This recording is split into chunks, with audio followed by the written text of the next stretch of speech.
அனைவருக்கும் வணக்கம். நம்ம அரடா கணிதம் சேனல்ல போட்டித் தேர்வு கணக்குகள பார்த்துட்டு இருக்கோம். இப்ப கடந்த வரிசையில ஃபுல்லாவே நம்ம ஜியாமெட்ரிக் சீரிஸ் பார்த்துட்டு இருக்கோம். அதுல என்னன்னா, சரிவகம், சாய் சதுரம், செவ்வகம் அப்படின்னு பார்த்துட்டு இருக்கோம். அதுக்கான வீடியோக்கள்லாம் முந்தைய வீடியோக்கள்ல இருக்கு. அதோட பிளேலிஸ்ட் வந்து என்னத்துல இருக்குன்னா, டிஎன்பிசிங்கிற பிளேலிஸ்ட்ல இருக்கு நம்ம சேனல்ல. இப்ப எந்த வடிவத்த பார்க்குறோம்னா, சமபக்க முக்கோணம். ஒரு சமபக்க முக்கோணத்தோட பக்கம் குடுத்துட்டாங்க. 4 சென்டிமீட்டர் எனில் அதன் குத்துயரம் கேட்கறாங்க. இது எந்த வருஷம் கேட்டிருக்காங்க? குரூப் 1 எக்ஸாம் டியூஓ 2014ல கேட்டிருக்காங்க இந்த கேள்வி. ரைட்டா? என்ன கேட்டிருக்காங்கன்னு பார்ப்போமா? சமபக்க முக்கோணத்தோட பக்கம் குடுத்துட்டு நம்மள்ட்ட குத்துயரம் கேட்கறாங்கன்னா, அதுலருந்து நமக்கு சமபக்க முக்கோணத்தோட பக்கத்துல இருந்து குத்துயரம் கண்டுபிடிக்கிறதுக்கு நமக்கு என்ன ஃபார்முலான்னா, குத்துயரம்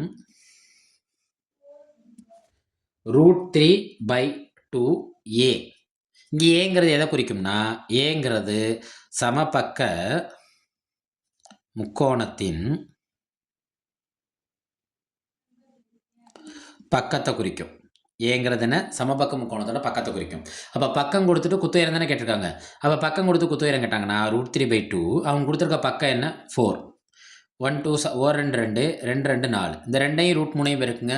நம்பரையும் ரூட்டையும் பெருக்கிறப்ப 2√3. என்னது? சென்டிமீட்டர். இதுதான் எது? சமபக்க முக்கோணத்தோட என்ன உயரம்? குத்துயரம்.